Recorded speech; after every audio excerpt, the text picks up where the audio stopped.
कि ये तो मैंने माना दीदी और सुंदरता भरपूर है, और ये तो महिमा राम की जमे हमरा क्या कसूर है।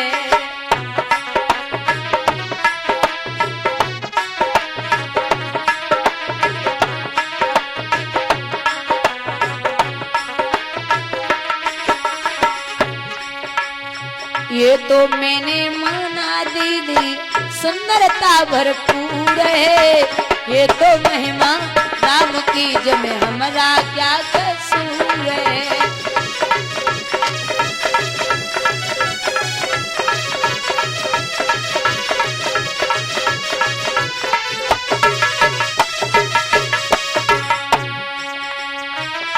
नैन बिना दे सूनी किला जांज पे तोपन खाई, बालू के महल रुके कब हुआ ना, बिना परहेज की ना दवाई।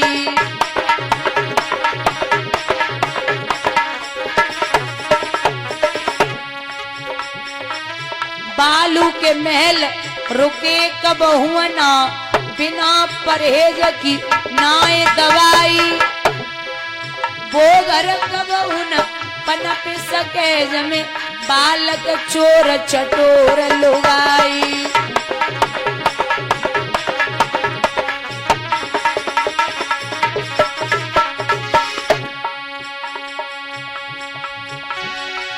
काना दिल के बड़े तुम कठोर निकले, चोरा चोरी चले गए बड़े चोर निकले, चोरा चोरी चले गए बड़े चोर निकले।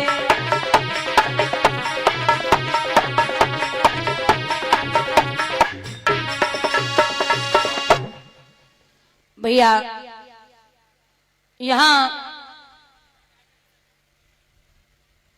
रुक्मणी की मां ने पिता को बुलाया। रुक्मणी के जो पिता थे मैया शुद्धमती ने जवाब दियो है कि महाराज बिटिया शादी के योग्य है, और बेटी शादी के योग्य हो।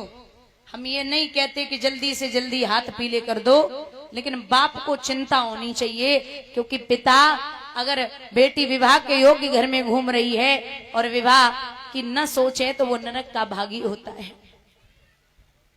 जब ये कहा तो बंधुओं राजा भीष्मक ने कहा कि आज ही राज्य में जाएंगे, अपने बड़े बेटे से बात करेंगे।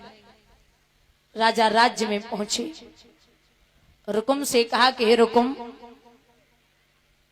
आपकी बहन शादी के योग्य हो रही है। रुकुम बोले तो कोई लड़का देखना है? बोले जी। कोई अच्छा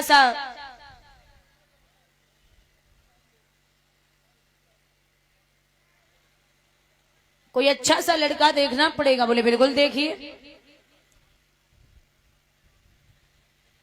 महाराज रुकुम ने जवाब दियो कि हमारी नजर में एक लड़का है। कौन है? चंदेरी का रहने वाला है शिशुपाल। शिशु माने बच्चा और पाल माने पालन करने वाला। ये शिशुपाल और दंतवक्र दो भाई थे। दंतवक्र जो है ये शिशुपाल की मौसी का बेटा था रिश्ते में, और ये पहले जन्म में संतो जय विजय नाम के द्वारपाल थे भगवान विष्णु के। तो सप्तऋषि गए, बोले हमें मिलना है। इन्होंने मना किया, बोले नहीं मिल सकते। दूसरी बार फिर कहा कि मिलना है, बोले नहीं मिल सकते। तीसरी बार फिर कहा कि मिलना है, बोले नहीं मिल सकते। 3 बार मना किया। सप्तऋषियों ने जवाब दिया कि जाओ, 3 बार मना कर रहे हो, मैं श्राप देता हूं कि 3 जन्म राक्षसी योनि में बिताओगे। ये शिशुपाल दंतवक्र तो अंत में आके हुए, पहले हुए हिरणाक्ष हिरण्याकश्यप, फिर हुए रावण और कुंभकर्ण, और फिर हुए हैं शिशुपाल और दंतवक्र। ये शिशुपाल जो है ये भगवान कन्हैया की बुआ का बेटा था रिश्ते में। जब पैदा हुए तो कुंडली दिखवाई गई, उसमें लिखा था कि शिशुपाल की मृत्यु भगवान कृष्ण के हाथों होगी, अब बुआ तो बड़ी परेशान, बोले हमाओ लाला हाथ न मरेगो। तो भगवान ने मुस्कुराए के जवाब दियो, बुआ आप चिंता ना करो, शिशुपाल अगर हमें 100 गालियां भी देगा तब भी मैं इस पे हाथ नहीं उठाऊंगा। और शिशुपालू इतना बदतमीज है, इतना अजीब है कि भगवान को रोज 100 गालियां देता था। जिस समय यज्ञ हुआ था पांडवों का, उस समय बुलाया गया तो परामर्श लिया गया कि सबसे मेन अतिथि कौन बनेगा। तो पांडवों ने कहा हमारे तो इष्ट हैं भगवान जी, तो भगवान बनेंगे। शिशुपाल कहने लगा वो चोर जिसको 2 पैसे की अकल नहीं है वो अतिथि बनेगा। भगवान खड़े थे, बोले शिशुपाल मान जा, गालियां मत दे। बोले तू चोर है, तू माखन चुरा चुरा के तूने गुजर की, तेरे घर पे खाने को दाने नहीं, इतने अपशब्द बोलता जा रहा। जब 98 हुए, भगवान बोले रुक जा शिशुपाल रुक जा। बोले क्या कर लेगा तू, अरे गाय चराने वाला ग्वाल दो रोटियां मांग मांग के खाई हैं, जिसने माखन मिश्री खा के गुजर की वो मेरा क्या बिगाड़ लेगा। 99। भगवान बोले रुक जा, गालियां देना बंद कर दे, टोकना बंद कर दे, मैं चक्र सुदर्शन छोड़ दूंगा। बोले तू क्या कुछ नहीं कर पाएगा, कुछ भी नहीं कर पाएगा। भगवान बोले रुक जा, 100 होने वाली हैं, 100 छोड़ो। बढ़ता चला गया। भगवान ने सुदर्शन चक्र छोड़ा और सिर काट के रख दिया। ये वो समय था जो अंगुली कटी थी भगवान की, उसी समय सुदर्शन चक्र छोड़ा था। तो तभी द्रौपदी ने अपनी साड़ी फाड़ करके भगवान की उंगली में बांधी थी। बोलिए गोविंद भगवान की। दादा ये शिशुपाल जो है भगवान को रोज सुनाता था, तो बुआ से कह दिया कि आप चिंता ना करो, मैं इसको नहीं मारूंगा जब तक 100 के पार नहीं होगा। बुआ बोली हमारे लाला को कौन सी बीमारी है जो तुम्हें गालियां देगो, हम मना कर देंगे। अब बार बार समझाते हुए यहां भीष्मक ने कहा कि हमारी नजर में एक लड़का है। कौन है? चंदेरी का रहने वाला शिशुपाल आपकी नजर में है, और हमारी नजर में द्वारिकाधीश भगवान श्री कृष्ण। दाती का पीस के रकम कहने लगा, जुबान संभाल के बात करिए, क्या कह रहे हो? अरे वो माखन चोर जिसके खाने को दाने नहीं, कहां पैदा हुआ, कहां पला बड़ा, कहां जाके रहा, उसके साथ में अपनी बहन दूंगा। खुद तो खुश नहीं है, बहन को क्या खुश रखेगा। और सुनो मेरे सामने अरे बबूला ये चाले नहीं चल पाए,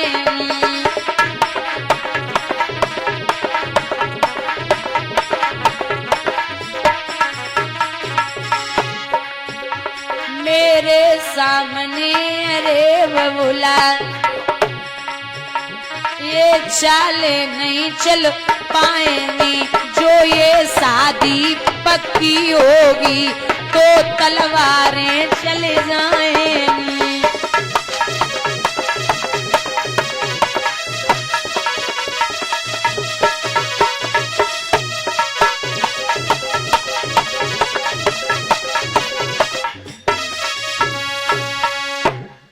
ये विवाह नहीं होगा। रुक्मणी ने सुना कि मेरे पिता की नहीं चल रही भाइयों के आगे, तो हाथ जोड़ के रुक्मणी भगवान को याद करके बोली, कान्हा अगर आज तुम ना आए ना तो हमारे 2 पैसा की है जावेगी। अच्छा संत बैठे, कृष्ण भक्त और राम भक्त। रुक्मणी है कृष्ण की भक्त, और कृष्ण भक्तों में और राम भक्तों में शुरू से ही मीठी मीठी लड़ाइयां होती आई। सूरदास जो है ना ये कृष्ण के भक्त हैं, और बाबा तुलसीदास जी ये राम के भक्त हैं। तुलसी बाबा रोज कहते थे कि वो चोर है, वो चोर की पूजा न करो, जन माखन चुराए चुराए खाओ, वो तुम्हारी का गुजर करेगो। लेकिन ये नहीं मानते थे। एक दिन इतना क्रोध आयो, सूरदास बोले तुम्हारी रोज की है गई, आज एक काम करो, बड़ी सी तराजू मंगाओ, और बस तराजू में हम अपने गोपाल जी को लेके बैठे और तुम अपने राम जी को लेके बैठो। जौन सी तराजू को पलड़ा भारी होवे, आज से बाई की पूजा होवे। बोले मंगाओ तराजू। बड़ी सी तराजू मंगाई गई। बामे सूरदास जी पहले बैठे, और बोले बोलिए बाल कृष्ण भगवान की। बैठ गए। अब नंबर वाओ तुलसी बाबा को, तो तुलसी बाबा बोले बोलिए सियावर रामचंद्र की। जैसे तुलसी बैठे सो सूरदास ऊपर लटके, हालांकि पर गए ऊपर लटके। तो तुलसी बाबा ने जवाब दो काहे कराए ली बेइज्जती, मिल गई तसल्ली। हम रोज कह रहे वो चोर है, वो चोर की पूजा मत करो, लेकिन तुम ना मान रहे हो। अब है गई, चलो आज तो हम अकेले हते, कल तो जो भरे समाज में तुम्हारी बेइज्जती कराई, तुम तो मुंह दिखाए काबिल ना। सूरदास बोले बात तो ठीक है, बेइज्जती तो है गई। सो लड्डू गोपाल को झोली में डालो और लेके चले। तो ऐसा विद्वान कहते हैं कि हर शाम बाबा सूरदास जी को बाल कृष्ण रूप में प्रभु दर्शन दिया करते थे। अब बाबा से भगवान तो बराबर बोल रहे, लेकिन बाबा नहीं बोल रहे। अब भगवान बोले बाबा हमारी बात तो सुनो, सुनाई बोले। बोले बाबा हमारी बात तो सुनो, सुनाई बोले। बोले सुन तो ले। सूरदास बोले चुपचाप है जाओ, तुमने हमारी बेइज्जती करा दी आज। अब कल आज तुलसी अकेले हते, कल तो तुम्हारे समाज में हमारी बेइज्जती करा दी, हम तो मुंह दिखावे काबिल ना। अरे भगवान बोले अब सुन लियो, पहले जब बताओ तुम जब तराजू में बैठे तो तुमने क्या कहा था? बोले हमने कहा था बाल कृष्ण भगवान की जय। और तुलसी बाबा बैठे, उन्होंने क्या कहा था? बोले उन्होंने कहा था सियावर रामचंद्र की जय। तो बोले सीता राम और तुलसीदास कितने है गए? 3। और बाल कृष्ण तुम 1.5 ही तो है। अगर तुम कह देते राधा कृष्ण भगवान की जय तो 3 इधर होते और 3 इधर होते। अब जामे मेरी क्या गलती है? तुमने जरूप में हमें बुलाओ, हमने बरूप में तुम्हें दर्शन दे। अरे सूरदास बोले चक्कर पड़ेगा, गलती तो मेरी है। अब बोले जाओ दोबारा फिर जाओ और तुलसी से कहियो पहले नाप तोल में गड़बड़ हो गई, दोबारा फिर हुई। सो फिर चले। सो तुलसी बाबा के सामने पहुंचे, बोले सुनो पहले नाप तोल में गड़बड़ है गई, दोबारा फिर हो बेगी। तुलसी बाबा मुस्कुराए के बोले वो चोर सज्ज कह दियो कि हमारे दरबार में एक ही बार नाप तोल होते, दोबारा ना होते। सो मुंह लटकाए के चले।